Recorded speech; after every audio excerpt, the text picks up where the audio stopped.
साईं बाबा कोई मिथ की शख्सियत नहीं थे। वो सशरीर इस धरती पर आए थे, आम लोगों के बीच रहे और इंसानियत का पाठ पढ़ाकर जैसे इस धरती पर आए थे वैसे चले गए। लेकिन उनकी दी गई शिक्षा और उनका जीवन आज भी उनके भक्तों को राह दिखा रहा है।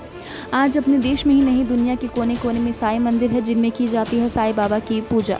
भक्त शिरडी के संत साईं बाबा को गुरु का दर्जा देते हैं, इसलिए गुरुवार को साईं मंदिरों में उनकी बड़ी श्रद्धा से पूजा होती है। अक्सर सभी मंदिरों में साईं की एक छवि वाली संगमरमर की मूर्ति नजर आती है। कहते हैं कि साईं के इस आसन वाली मूर्ति का निर्माण सबसे पहले शिरडी में हुआ था, जहां साईं की समाधि है। कहा जाता है कि साईं अपने भक्तों के दुख में खुद ही चले आते हैं और उनकी सारी तकलीफ़ों को दूर कर देते हैं। लेकिन आप जानते हैं कि शिरडी के साईं मंदिर में जो साईं बाबा की प्रतिमा है उसमें एक रहस्य जुड़ा है।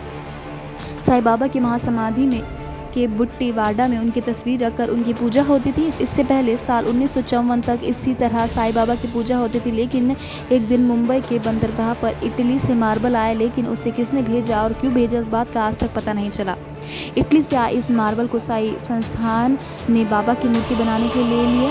साईं बाबा की प्रतिमा बनाने की जिम्मेदारी का काम वसंत तालीम नाम के मूर्तिकार को सौंपा गया। लेकिन मूर्तिकार ने जब बाबा मूर्ति बनाने बैठा तो उसने साईं बाबा से प्रार्थना की कि आप जैसे दिखते थे मैं उसी तरह से आपकी प्रतिमा बना सकूं।